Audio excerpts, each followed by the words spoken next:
Welcome back guys on your own YouTube channel together with अर्जित श्रीवास्तव। तो कैसे हैं आप लोग? अरे मजाक कर रहे थे, मजाक कर रहे हैं, पढ़ाई में ध्यान लगाओ। चलो, तो हम लोग आज पढ़ने वाले हैं इलेक्ट्रिक करंट के बारे में। तो आप लोगों ने इलेक्ट्रोस्टैटिक्स तो पढ़ ही लिया होगा। इलेक्ट्रोस्टैटिक्स में हम लोग चार्ज की बात करते थे, कोई भी पॉजिटिव चार्ज हो, नेगेटिव चार्ज हो। जब चार्ज जो है इलेक्ट्रोस्टैटिक्स में, जब चार्ज जो है रेस्ट पे था, रेस्ट पे, तो उसकी बात हम लोग करते थे इलेक्ट्रोस्टैटिक्स में। तो इस चैप्टर में हम लोग बात करने वाले हैं कि चार्ज जब मूव करेगा तो उसके बारे में हम लोग स्टडी करेंगे, चार्ज की स्टडी करेंगे। जब मूव करेगा तो उसकी प्रॉपर्टीज़ क्या होंगी, ये सब हम लोग बात करेंगे। तो करंट इलेक्ट्रिसिटी चैप्टर में यही होगा।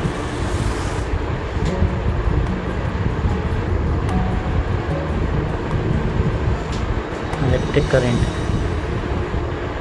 चार्ज जब मूव करेगा, तो इस चैप्टर में हम लोग जब चार्ज मूव करेगा तब उसकी स्टडी करेंगे, इसकी प्रॉपर्टीज़ के बारे में जानेंगे क्या होता है। तो पहला क्वेश्चन ये है कि करंट होता क्या, व्हाट इज़ इलेक्ट्रिक करंट। तो चलिए करंट को डिफाइन करते हैं, इसको इरेज कर देते हैं। What is electric current?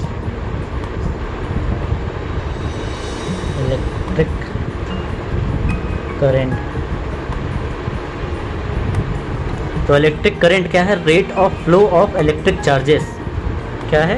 Rate of flow of charges electric current है।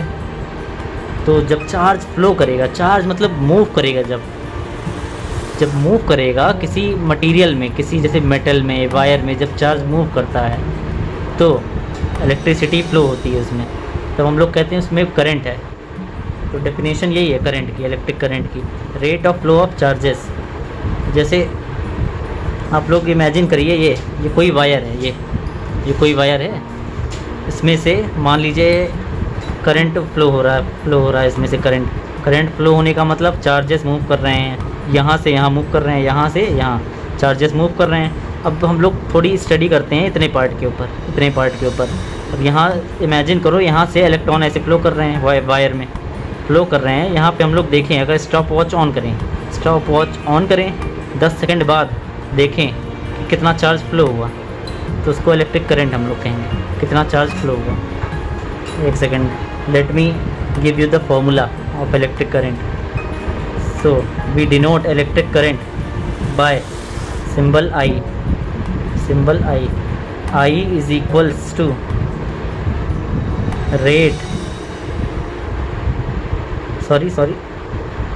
Charge flown upon time. ये हो गया डेफिनेशन इसकी। तो अगर हम लोग बात करें, जैसे ये यहाँ पे अगर आप लोग इमेजिन करिए, यहाँ से इलेक्ट्रॉन जा रहे हैं, इलेक्ट्रॉन्स मूव कर रहे हैं, यहाँ वायर में इलेक्ट्रॉन मूव कर रहे हैं, तो हम लोग देखें कि इतने टाइम में 10 सेकंड में यहाँ से 1 इलेक्ट्रॉन गया, 2 इलेक्ट्रॉन गया, इतनी दूर से देख रहे हैं, 3 इलेक्ट्रॉन गया, 4 इलेक्ट्रॉन गया, तो टोटल कितने कॉलम चार्ज गए 10 सेकंड में। उसी को इलेक्ट्रिसिटी कहते हैं हम लोग, करंट कहते हैं मतलब उसी को। तो ये अगर हम लोग एवरेज करंट की बात करें, एवरेज, तो delta Q by delta T। तो 10 सेकंड की बात किए थे हम लोग, 10 सेकंड में इतना कॉलम चार्ज फ्लो किया, ऐसे यहाँ से मूव कर रहा है, इलेक्ट्रॉन्स मूव कर रहे हैं। 10 सेकंड जैसे हुआ हम लोग बंद कर दिए स्टॉप वॉच बंद करते ही देखे कितना कॉलम चार्ज फ्लो किया।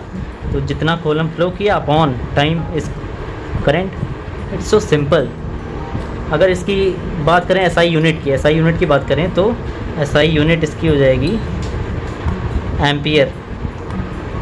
1 ampere is equals to 1 coulomb of charge divided by 1 second. तो इसकी बात करें coulomb per second, 1 ampere is equals to 1 coulomb per second. SI unit इसकी 1 एम्पियर है। ये SI यूनिट है इसकी, ये SI यूनिट है। और अगर बात करें हम लोग, 1 second, let me erase this. अगर बात करें इंस्टेंटेनियस करंट की, इंस्टेंटेनियस करंट मतलब छोटे टाइम के लिए, छोटा टाइम मतलब dt, तो छोटे टाइम के लिए dt टाइम में थोड़ा सा चार्ज फ्लो होगा, तो dq चार्ज फ्लो होगा। तो I इंस्टेंटेनियस निकाल रहे हैं हम लोग, I इंस्टेंटेनियस,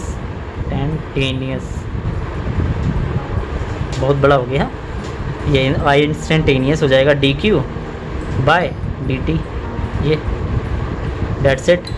अगर हम लोग ये वायर की बात कर रहे थे हम लोग, कितना इलेक्ट्रॉन फ्लो हो रहा है, अगर हम लोग यहाँ पे बोर्ड पे ड्रॉ करें, ये वायर है कोई, जूम करके उसको हम लोग देख रहे हैं, मान लो यही वायर है, इसको जूम करके हम लोग देख रहे हैं, इसमें से इलेक्ट्रिक चार्ज फ्लो हो रहे हैं, ये मतलब इलेक्ट्रॉन्स मूव कर रहे हैं इसमें, ये ऐसे। तो इसकी बात करें कि ये कौन सी क्वांटिटी होती है, स्केलर या वेक्टर? आप लोग बताइए, एक सेकंड वीडियो पॉज करके, ये होती क्या है, सोच लिया? तो ये स्केलर क्वांटिटी होती है, इट इज़ स्केलर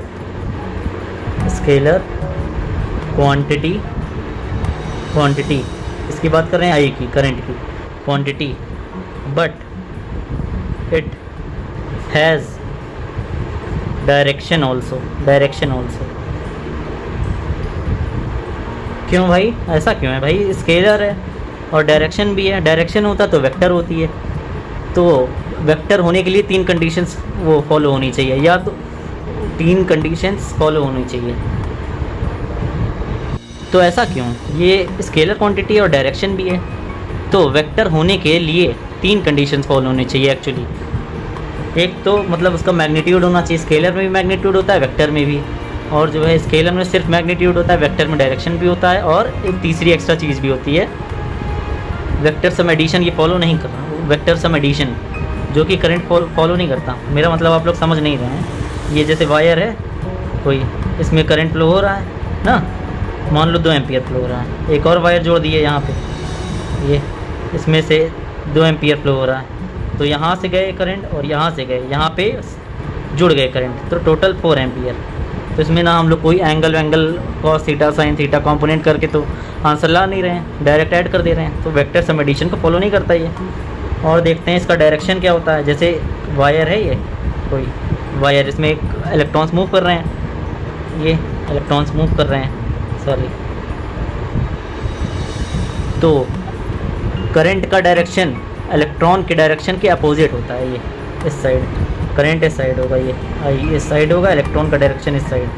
तो अगर हम लोग जैसे वायर में पॉजिटिव चार्ज नेगेटिव चार्ज दोनों होंगे ना, नेगेटिव चार्ज इस साइड मूव कर रहे हैं इलेक्ट्रॉन्स, तो हम लोग ऐसा भी बोल सकते हैं, अगर इलेक्ट्रॉन्स को हम लोग रिलेटिव, आप लोग मोशन पढ़े होंगे, इलेक्ट्रॉन्स को अगर रेस्ट पे माने तो पॉजिटिव चार्ज इस साइड मूव कर रहे होंगे। तो डायरेक्शन ऑफ करंट हम लोग 2 तरह से डिफाइन कर सकते हैं, इट इज़ अपोजिट ऑफ वो direction of electron, and it is in the direction of positive charges. That's it. That's all about current. If you like the video, press the bell icon and hit the subscribe button for more videos. This motivates me to make more videos like this. So thanks for watching.